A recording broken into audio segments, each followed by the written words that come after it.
ನಮಸ್ಕಾರ ಸ್ನೇಹಿತರೆ. ಗೃಹಲಕ್ಷ್ಮಿಯರಿಗೆ ರಾಜ್ಯದಾದ್ಯಂತಹ ಎಲ್ಲ ಮಹಿಳೆಯರಿಗೆ ಲಕ್ಷ್ಮಿ ಹೆಬ್ಬಾಳ್ಕರ್ ಅವರು ಇದೀಗ ಭರ್ಜರಿ ಗುಡ್ ನ್ಯೂಸ್ ಅನ್ನ ಕೊಟ್ಟಿದ್ದಾರೆ. ಹೌದು, ಇದೀಗ ಬಂದಿರುವಂತಹ ಮಾಹಿತಿ ಸ್ನೇಹಿತರೆ, ಸುಮಾರು ನಿಮಗೆ ಎಷ್ಟು ಕಂತುಗಳು ಪೆಂಡಿಂಗ್ ಉಳಿದಿದಾವಂತ ಅನ್ಕೊಂಡಿದ್ದೀರಿ, ಆ ಎಲ್ಲ ಕಂತುಗಳನ್ನ ನಿಮ್ಮ ಖಾತೆಗಳಿಗೆ ನೇರವಾಗಿ ಡಿ-ಬಿ-ಟಿ ಮುಖಾಂತರ ಒಂದಾದ ಮೇಲೆ ಒಂದು ಕಂತುಗಳನ್ನ ಜಮಾ ಮಾಡಿ ಕ್ಲಿಯರ್ ಮಾಡಲಿಕ್ಕೆ ಸರ್ಕಾರ ಮುಂದಾಗಿದೆ. ಯಾಕಂದ್ರೆ ಈ ವರ್ಷದ ಎಷ್ಟು ಕಂತುಗಳು ಬಾಕಿ ಉಳಿದಿದಾವೆ ನೋಡಿ, ಅಂದರೆ 24 ಸೆಪ್ಟೆಂಬರ್, 25 ಅಕ್ಟೋಬರ್, 26 ನವೆಂಬರ್ ಹಾಗೂ 27 ಡಿಸೆಂಬರ್ ಮತ್ತು ಜನವರಿ 28ನೇ ಕಂತಿನ ಹಣ, ಸುಮಾರು ಈ 5 ತಿಂಗಳ ಹಣವನ್ನು ಕೂಡ ಸತತವಾಗಿ ರಿಲೀಸ್ ಮಾಡಿದ್ದೀವಿ. ಇನ್ನೂ ಕೂಡ ಕೆಲವೊಂದಿಷ್ಟು ಕಂತುಗಳು ಪೆಂಡಿಂಗ್ ಉಳಿದಿದ್ದಾವೆ, ಅವುಗಳನ್ನು ಕೂಡ ನಾನು ಕ್ಲಿಯರ್ ಮಾಡ್ತೀನಿ ಅಂತ ಸಚಿವೆ ಲಕ್ಷ್ಮಿ ಹೆಬ್ಬಾಳ್ಕರ್ ಅವರು ಅಪ್ಡೇಟ್ ಅನ್ನ ಕೊಟ್ಟಿದ್ದಾರೆ. ಹಾಗಾದ್ರೆ ಯಾವ್ಯಾವ ತಿಂಗಳ ಹಣ ಪೆಂಡಿಂಗ್ ಉಳಿದಿದೆ? ಸುಮಾರು ಒಂದಲ್ಲ ಎರಡಲ್ಲ 5 ಕಂತುಗಳು ಸ್ನೇಹಿತರೆ. 5 ಕಂತುಗಳು ಯಾವುವು ಅದರ ಬಗ್ಗೆ ಚರ್ಚೆ ಮಾಡೋಣ. ಮೊದಲನೇ ಹಂತದಲ್ಲಿ ಯಾವ ಯಾವ ಜಿಲ್ಲೆಗಳಿಗೆ ಈ ದುಡ್ಡು ಬರುವಂತಹ ಸಾಧ್ಯತೆ ಇದೆ, ಅದರ ಬಗ್ಗೆನೂ ಕೂಡ ಈ ವಿಡಿಯೋದಲ್ಲಿ ನಿಮ್ಮ ಜೊತೆಗೆ ಚರ್ಚೆ ಮಾಡ್ತೀನಿ. ನೀವೇನು ಮಾಡೋದಿಲ್ಲ, ವಿಡಿಯೋನ ನೋಡೋದಷ್ಟೇ ಅಲ್ಲ, ಕೊನೆವರೆಗೂ ವಾಚ್ ಮಾಡೋದಷ್ಟೇ ಅಲ್ಲ, ವಿಡಿಯೋದಲ್ಲಿರ್ತಕ್ಕಂತಹ ಮಾಹಿತಿಯನ್ನ ಅರ್ಥ ಮಾಡ್ಕೊಳ್ಬೇಕಾಗಿದೆ. ಯಾವ ತಿಂಗಳ ಹಣ ಅಂದರೆ ಯಾವ ಕಂತಿನ ಹಣ, ಇಲ್ಲ ಅಂದರೆ ಸರ್ಕಾರ ದುಡ್ಡನ್ನು ಯಾಮಾರಿಸ್ಬಿಡುತ್ತೆ. ನೀವು ನಂಬಲಿಲ್ಲ ಅಂದರೂ ನಂಬಲೇಬೇಕು. ಈಗಾಗಲೇ 2 ತಿಂಗಳ ಹಣವನ್ನು ಸರ್ಕಾರ ಯಾಮಾರಿಸಿರುವುದು ನಿಜ, ಒಂದಲ್ಲ ಎರಡಲ್ಲ, ಸುಮಾರು 5,000 ಕೋಟಿ ಹಣವನ್ನು ಸರ್ಕಾರ ನಿಮ್ಮ ಖಾತೆಗಳಿಗೆ ಜಮಾ ಮಾಡದೆ ಯಾಮಾರಿಸಿಬಿಟ್ಟಿದೆ. 2 ತಿಂಗಳ ಹಣವನ್ನು ನುಂಗಾಕಿದೆ. ಇದನ್ನು ಸ್ವತಃ BJP ನಾಯಕರು ಆರೋಪವನ್ನ ಮಾಡ್ತಿದ್ದಾರೆ. ಅದು ನಿಜ ಕೂಡ ಹೌದು. ಬನ್ನಿ ಅದ್ರ ಬಗ್ಗೆನೂ ಕೂಡ ಕ್ಲಾರಿಟಿ ಕೊಡ್ತೀನಿ. ಒಟ್ಟಾರೆಯಾಗಿ ಯಾವ ಕಂತುಗಳು ಪೆಂಡಿಂಗ್ ಉಳಿದಿದ್ದಾವೆ, ನಿಮ್ಮ ಅಕೌಂಟ್ಗಳಿಗೆ ಯಾವ ತಿಂಗಳ ಹಣ ಬರ್ತಾ ಇದೆ, ಸೊ ಎಲ್ಲ ವಿಷಯದ ಕುರಿತಾಗಿ ಸಂಪೂರ್ಣ ಮಾಹಿತಿಯನ್ನ ನೋಡ್ತಾ ಹೋಗೋಣ. ನೀವು ಈ ವಿಡಿಯೋನ ಆದಷ್ಟು ಕೊನೆವರೆಗೂ ವಾಚ್ ಮಾಡೋದ್ರ ಜೊತೆಗೆ ಅರ್ಥ ಮಾಡ್ಕೊಳ್ಳಿ, ಸಬ್ಸ್ಕ್ರೈಬ್ ಮಾಡಿ. ಸ್ನೇಹಿತರೆ, ಈ ಗೃಹಲಕ್ಷ್ಮಿಯಲ್ಲಿ ಒಟ್ಟಾರೆಯಾಗಿ ಹೋದ ವರ್ಷದಲ್ಲಿನೇ ನಿಮ್ಮ ಖಾತೆಗಳಿಗೆ 2 ತಿಂಗಳ ಹಣವನ್ನು ಕೊಡಬೇಕಾಗಿತ್ತು, ಆದರೆ ಸರ್ಕಾರ ಯಾಮಾರಿಸ್ಬಿಟ್ಟಿದೆ. ಹೌದು, ಕಳೆದ ವರ್ಷದಲ್ಲಿ ಅಂದರೆ 2025ರ ಪ್ರಾರಂಭದಲ್ಲಿ ಅನ್ನಭಾಗ್ಯ ಯೋಜನೆಯಲ್ಲಿ ಕೂಡ ಒಂದು ದೊಡ್ಡ ಬದಲಾವಣೆ ಆಗುತ್ತೆ. ಅದೇ ಸಂದರ್ಭದಲ್ಲಿ ಗೃಹಲಕ್ಷ್ಮಿ ಯೋಜನೆಯಲ್ಲಿ 2 ತಿಂಗಳ ಹಣ ನಾಪತ್ತೆ ಕೂಡ ಆಗತ್ತೆ. ಹಾಗಾದರೆ ಇದ್ರ ಬಗ್ಗೆ ಒಂದು ಸ್ವಲ್ಪ ಬಿಡಿಸಿ ಹೇಳ್ತೀನಿ, ಕೇಳಿಸ್ಕೊಳ್ಳಿ. 2025 ಆ ದಿನ ಮಾರ್ಚ್ ಹಾಗೂ ಫೆಬ್ರವರಿ ಅಂದರೆ ಜನವರಿ ತಿಂಗಳ ಹಣವನ್ನು ಗೃಹಲಕ್ಷ್ಮಿಯ ಅವರ ಅಕೌಂಟ್ಗಳಿಗೆ ಜಮಾ ಮಾಡಲಾಗುತ್ತೆ. ಅದಾದ ಬಳಿಕ ಅನ್ನಭಾಗ್ಯ ಯೋಜನೆಯಲ್ಲಿ ಒಂದು ದೊಡ್ಡ ಬದಲಾವಣೆಯನ್ನು ಮಾಡಲಾಗುತ್ತೆ.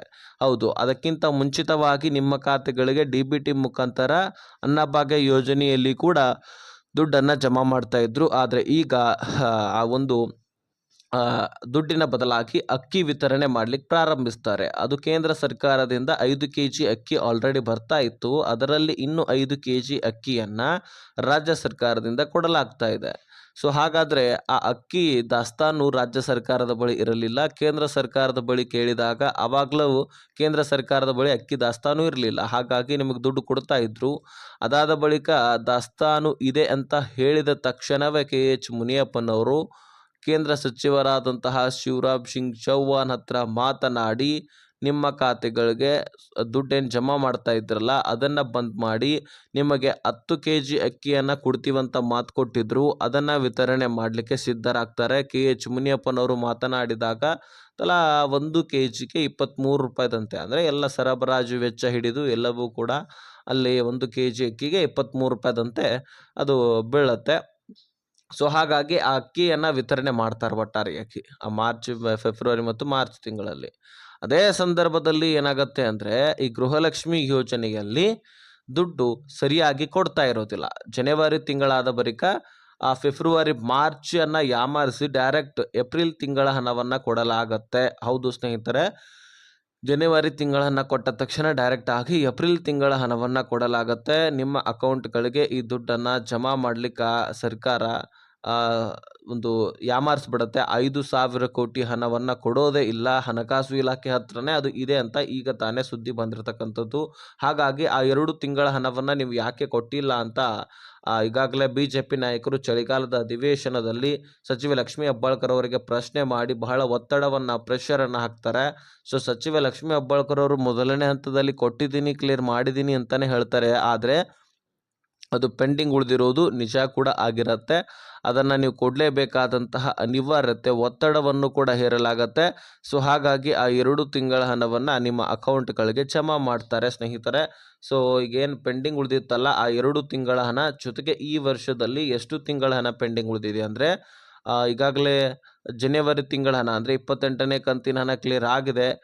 ಜೊತೆಗೆ 29 ಫೆಬ್ರವರಿ ತಿಂಗಳ ಹಣ ಇದು ಸುಮಾರು 32 ಲಕ್ಷ ಫಲಾನುಭವಿಗಳಿಗೆ ಮಾತ್ರ ಬಂದಿರತಕ್ಕಂಥದ್ದು. ಅದಾದ ಬಳಿಕ ಅದು ಇನ್ನೂ ಕೂಡ ಲಕ್ಷಾಂತರ ಫಲಾನುಭವಿಗಳಿಗೆ ಬರಬೇಕಾಗಿದೆ. ಹೀಗಾಗಿ ಫೆಬ್ರವರಿ ತಿಂಗಳ ಹಣ ಪೆಂಡಿಂಗ್ ಉಳಿದ ಹಾಗೆ. ಅದಾದ ಬಳಿಕ ಮಾರ್ಚ್ ತಿಂಗಳ ಹಣ ಅಂದರೆ 30ನೇ ಕಂತಿನ ಹಣವು ಕೂಡ ಬರಬೇಕು. ಇನ್ನೂ ಕೂಡ ಅದು ಬಿಡುಗಡೆ ಆಗಿಲ್ಲ. ಹೀಗಾಗಿ ಆ ಒಂದು ಕಂತು ಇನ್ನು ಏಪ್ರಿಲ್ ತಿಂಗಳ ಹಣವು ಕೂಡ ಬರಬೇಕಾಗಿದೆ ಸ್ನೇಹಿತರೆ. ಈ 3 ತಿಂಗಳ ಹಣ ಈ ವರ್ಷದಲ್ಲಿನೇ ಬರಬೇಕು. ಇನ್ನು ಮೇದು ನಾವು ಕೇಳಲಿಕ್ಕೆ ಬರೋದಿಲ್ಲ. ಮೇದು ಜೂನ್ನಲ್ಲಿ ಕೇಳಬೇಕಾಗತ್ತೆ, ಜೂನ್ದು ಜುಲೈನಲ್ಲಿ. ಯಾಕಂದರೆ ಸರ್ಕಾರ ಖುದ್ದಾಗಿ ಹೇಳಿದೆ, ಸರ್ಕಾರಿ ನೌಕರಸ್ಥರ ವೇತನವನ್ನು ನಾವು ಯಾವ ರೀತಿಯಾಗಿ ಜಮಾ ಮಾಡ್ತೀವಿ ಅದೇ ರೀತಿ ಗೃಹಲಕ್ಷ್ಮಿ ದುಡ್ಡನ್ನು ಕೊಡಲಾಗುತ್ತೆ.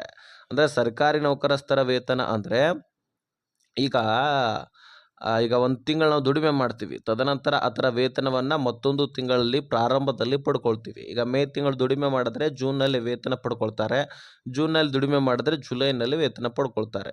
ಸೊ ಈ ರೀತಿ ಒಂದು ತಿಂಗಳ ಹಣವನ್ನು ಇನ್ನೊಂದು ತಿಂಗಳಲ್ಲಿ ಪಡ್ಕೊಳ್ತೀವಲ್ಲ, ಅದೇ ರೀತಿ ಗೃಹಲಕ್ಷ್ಮಿ ಪ್ರೊಸೆಸರ್ನಲ್ಲಿ ಕೂಡ ಇದ್ದಿರ್ತಕ್ಕಂಥದ್ದು.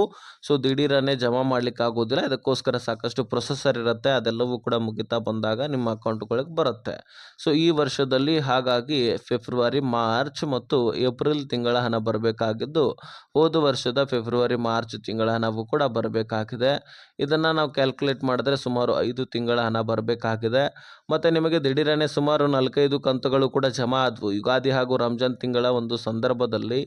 ಅದು ಹಣಕಾಸು ಇಲಾಖೆ ಮೇಲೆ ಬಿದ್ದಿರ್ತಕ್ಕಂತಹ ಪ್ರೆಷರ್ ಕೂಡ ಹೌದು ಸ್ನೇಹಿತರೆ. ಯಾಕಂದರೆ ಸಚಿವ ಲಕ್ಷ್ಮೀ ಹೆಬ್ಬಾಳ್ಕರ್ ಅವರು ಕೂಡ ಹೇಳ್ತಾ ಇದ್ದಾರೆ, ಹಣಕಾಸು ಇಲಾಖೆಯಿಂದ ಸರಿಯಾದ ಸಮಯಕ್ಕೆ ದುಡ್ಡು ಬರದೇ ಇರುವಂತಹ ಕಾರಣಕ್ಕಾಗಿ ನಾನು ಮಹಿಳೆಯರ ಅಕೌಂಟ್ಗಳಿಗೆ ದುಡ್ಡು ಸಮಯಕ್ಕೆ ಸರಿಯಾಗಿ ಜಮಾ ಮಾಡಲಿಕ್ಕಾಗಿರಲಿಲ್ಲ. ನಾನು ನೋಟಿಸ್ ಏನೋ ಕಳಿಸ್ತಾ ಇದ್ದೆ ಪ್ರತಿ ತಿಂಗಳು ಕೂಡ, ಆದರೆ ಹಣಕಾಸು ಇಲಾಖೆ ನನಗೆ ಗೊತ್ತೇ ಇಲ್ಲದ ಹಾಗೆ ನಟಿಸ್ತಾ ಇತ್ತು. ಆದರೆ ನಾನು ನೋಟಿಸ್ ಅಂತೂ ಕಳಿಸಿದ್ದೀನಿ. ಆ ನೋಟಿಸ್ನ ಮೇರೆಗೆ ಈ ಕಂತನ್ನು ಜಮಾ ಮಾಡಬೇಕಾಗಿತ್ತು, ಆ ಕಂತಿನ ದುಡ್ಡು ನಮಗೆ ಕೊಡಬೇಕು, ನಾವು ಅದನ್ನು ವಿತರಣೆ ಮಾಡಬೇಕಾಗಿದೆ ಅಂತ ಕೇಳಿಕೊಂಡ್ರು ಸಹಿತ ಸರಿಯಾಗಿ ದುಡ್ಡು ಕೊಡದೇ ಇರುವಂತಹ ಕಾರಣಕ್ಕಾಗಿ ಈ ಎಲ್ಲ ತಿಂಗಳ ಹಣವು ಕೂಡ ಪೆಂಡಿಂಗ್ ಉಳಿಲಿಕ್ಕೆ ಕಾರಣವಾಯಿತು. ಆದಷ್ಟು ಬೇಗ ಈ ದುಡ್ಡನ್ನು ನಾನು ಕ್ಲಿಯರ್ ಮಾಡ್ತೀನಿ, ಹಣಕಾಸು ಇಲಾಖೆಯಿಂದ ಬಿಡುಗಡೆ ಮಾಡ್ಕೊಳ್ತೀನಿ ಅಂತ ಮಾಹಿತಿಯನ್ನು ಕೊಟ್ಟಿದ್ದಾರೆ. ಸೊ ಹೀಗಾಗಿ ಈ ಎಲ್ಲ ಕಂತುಗಳನ್ನು ಕೂಡ ಕ್ಲಿಯರ್ ಮಾಡಲಿಕ್ಕೆ ರಾಜ್ಯ ಸರ್ಕಾರ ಮುಂದಾಗಿದೆ. ಅದರಲ್ಲಿ ಈ ವರ್ಷದ 12 ತಿಂಗಳಿಗಾಗಿ ಸುಮಾರು 28,608 ಕೋಟಿಯಷ್ಟು ದುಡ್ಡನ್ನು ಮೀಸಲಿಡಲಾಗಿದೆ. ಇಷ್ಟು ದುಡ್ಡನ್ನು ಕೂಡ ನಿಮ್ಮ ಖಾತೆಗಳಿಗೆ ಜಮಾ ಮಾಡಲಿಕ್ಕೆ ಸುಮಾರು 12 ತಿಂಗಳ ಒಂದು ಹಣವನ್ನು ನಿಮ್ಮ ಖಾತೆಗಳಿಗೆ ಜಮಾ ಮಾಡಲಿಕ್ಕೆ ಸಾಧ್ಯವಾಗುತ್ತೆ. ನೀವು ವರಿ ಮಾಡ್ಕೊಳ್ಬೇಡಿ, ಪ್ರತಿಯೊಬ್ಬ ಮಹಿಳೆಯರಿಗೂ ಕೂಡ ಈ ದುಡ್ಡನ್ನು ಜಮಾ ಮಾಡ್ತಾರಂತೆ. ಆದಷ್ಟು ಈ ವಿಷಯವನ್ನು ಎಲ್ಲ ಗೃಹಲಕ್ಷ್ಮಿಯರಿಗೆ ಶೇರ್ ಮಾಡಿ, ಅವ್ರಿಗೂ ಕೂಡ ಕ್ಲಿಯರಿಟಿ ಕೊಡಲಿ. ಒಂದು ಸಬ್ಸ್ಕ್ರೈಬ್ ಮಾಡಿಲ್ಲ ಅಂದರೆ ಬೇಗನೆ ಸಬ್ಸ್ಕ್ರೈಬ್ ಮಾಡ್ಕೊಳ್ಳಿ, ನೋಟಿಫಿಕೇಷನ್ ಅಂತ ಸೆಟ್ ಮಾಡ್ಕೊಳ್ಳಿ.